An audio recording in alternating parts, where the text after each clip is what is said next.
नमस्कार, मी वृषाली पाटील TV9 विशेष मध्ये आपलं स्वागत करते। सुरुवातीची बातमी आहे, बीड मध्ये सर्वपक्षीय मोर्चा संतोष देशमुखांच्या हत्येच्या आरोपींना तातडीने अटकेची मागणी करण्यात आली आणि त्याबरोबरच धनंजय मुंडे आणि कराड यांच्या संबंधांवरून बीड मधल्या दहशतीवरही बोट ठेवण्यात आलेले आहे। पाहूया। वाल्मिक, त्याला तुम्ही वाल्मिक कशाला म्हणता? अरे तो वाले आहे। तो लोक मला इतना फोन करतात, हो सर तुम्ही वंजाऱ्या विरुद्ध बोलताय, हे माणूस की जिवंत आहे की नाही महाराष्ट्रात? मी एका माणसासाठी लढतोय, जो माणूस बीडचा खरा चेहरा दिसतोय त्याच्यात, तो स्वतःच्या जातीसाठी गेला नव्हता। त्या गेट वरती एका दलित वॉचमनला मारहाण झाली आणि त्या दलिताने हाक कोणाला दिली? संतोषला, आणि म्हणून संतोष तिथे गेला। हा बीडचा चेहरा आहे। तुम्हाला बघायचं आहे ना जातीचं? तू कुठे गेला? संतोष इथे। हा संतोष बांगर बीड मधले किती जण याला ओळखतात? शिवराज बांगर किती जण ओळखतात? ह्याच्यावर किती केसेस टाकल्या वाल्मिकने, वाल्याने? ह्याच्या खानदानाला हायकोर्टाशिवाय घरच नाही दुसरं। बीड मध्ये कमी असतो आणि हायकोर्टात जास्त असतो। आता धस साहेबांनी जी नावं घेतली ते मर्डर झालेले, काय नाव होती हो सगळ्यांची? आंधळे, राख, फड, कोण आहेत ते? सगळे वंजारी आहेत ना? मारणारे पण वंजारी आणि मेलेले पण वंजारी। बापू आंधळेच्या मर्डर केस मध्ये बबन गीतेचा काय संबंध होता? असं आहे की या बीड जिल्ह्याचा सत्यानाश कोणी केला असेल तर इथल्या पोलीस प्रशासनाने आणि इथल्या पालकमंत्र्यांनी।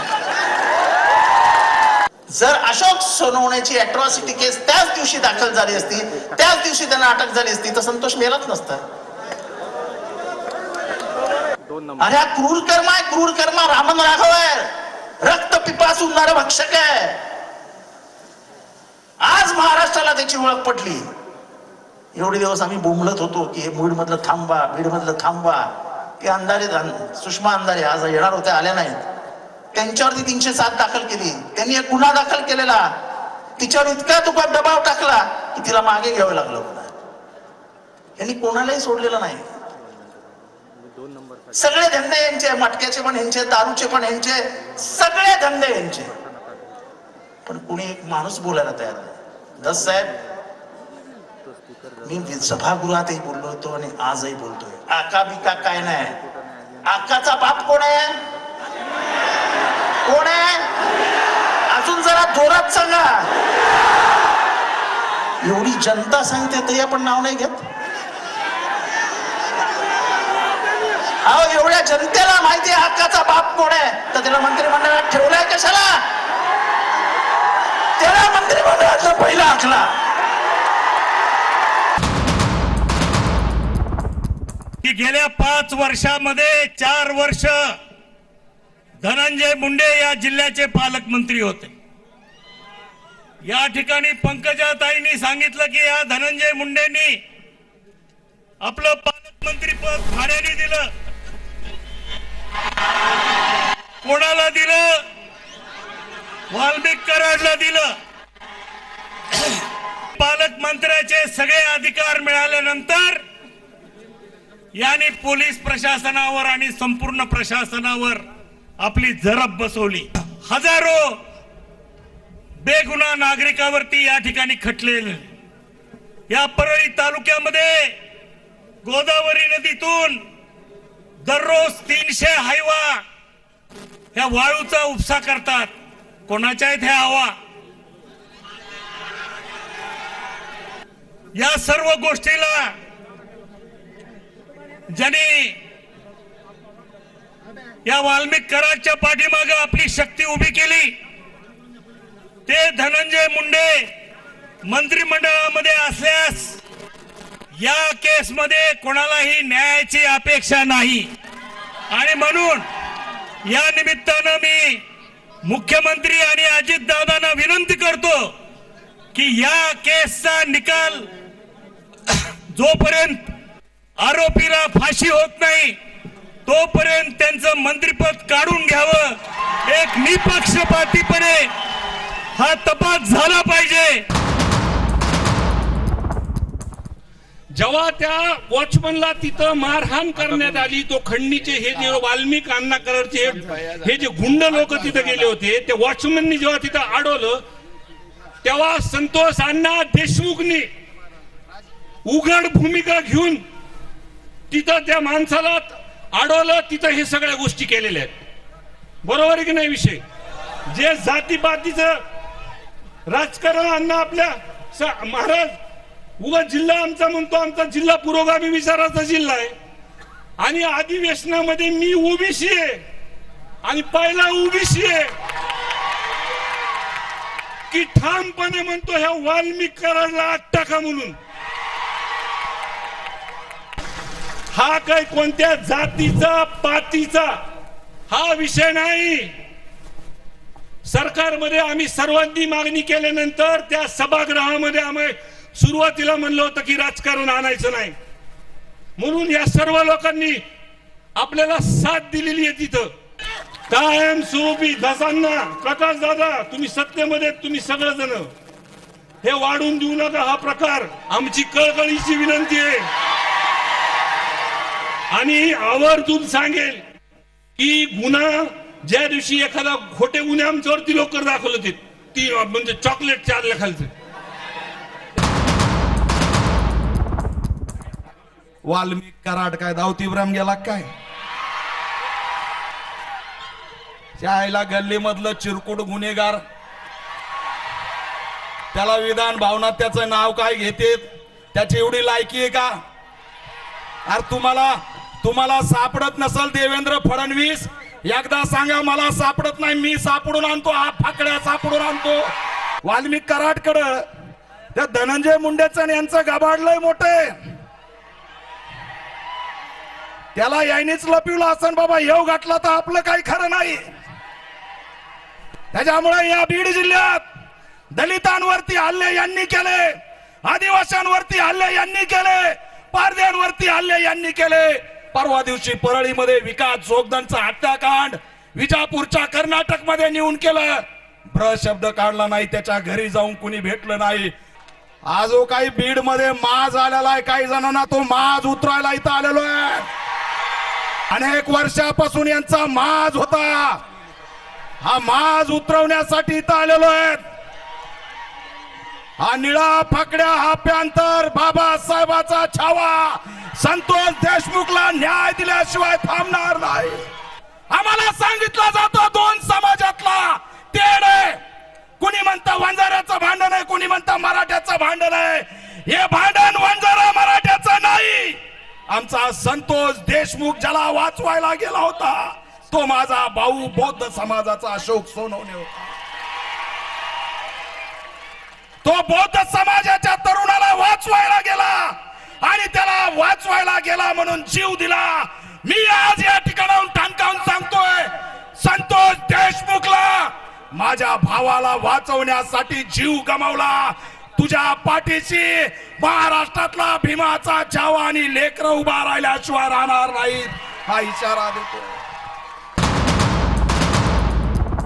संगीत दिघोडे, वसंत गीते, किशोर फड, काका गर्जे, पांडुरंग गायकवाड, बंडू मुंडे, बापू आंधळे एवढे मर्डर झालेत आणि ह्या मर्डरच्या नंतर यांची हिम्मत झाली, बेरीज करा, या अख्खं अर्ध 75% पान भरलं।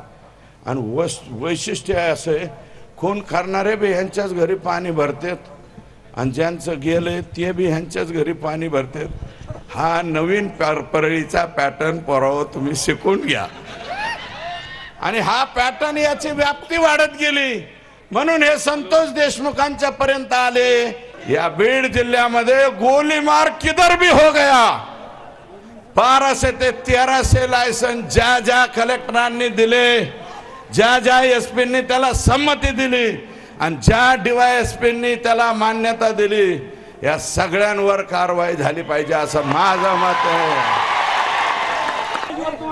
माझा सवाल आहे आमच्या पंकुताईंना,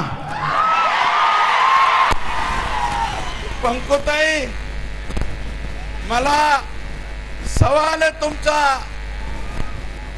संभाजीनगरला तुम्ही एअरपोर्टवर उतरला, 12 तारखेला तुम्हाला 12 डिसेंबर ही गोपीनाथजी मुंडे साहेब यांची जयंतीचा दिवस आहे. मान्य करतो मी, तुम्हाला जायचं होतं तिकडं, पण वाकडी वाट करून तुम्ही संतोषच्या घरी का गेला नाही? तो का नाही गेला हा सवाल आहे माझा. तुम्ही का गेला नाही?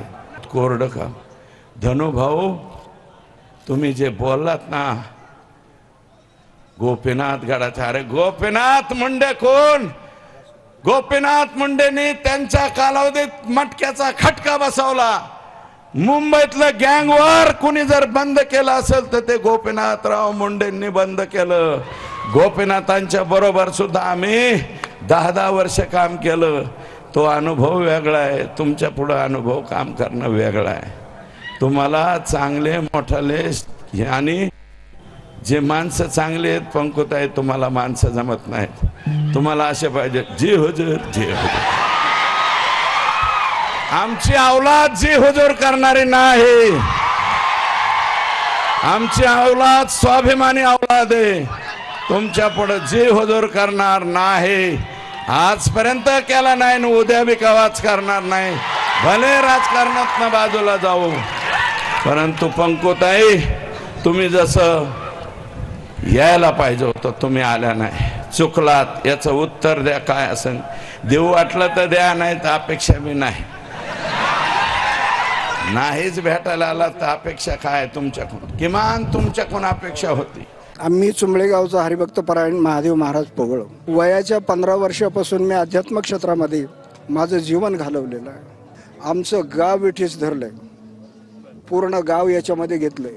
मी माझ्या वारकरी संप्रदायाच्या वतीने, पूर्ण महाराष्ट्राच्या वारकरी संप्रदायाच्या वतीनं मी अशी प्रार्थना करतो प्रशासनाला, शासनाला, की ज्याने या सरपंचाचा जो ज्याने गुन्हा केला असेल, या गुन्हेगाराला कठोरात कठोर शिक्षा मिळावी. परंतु 19 दिवस होऊन पण आरोपींना अटक नाही. काय चाललंय यांच्या मागे? कोण आहे? सत्तेचा माज आहे. खून करून जर आरोपी 18-19 दिवस जर मोकाट फिरत असतील तर या मागे नक्कीच काहीतरी सत्तेचा माज आहे आणि यांना कोणीतरी पाठराखण करतंय.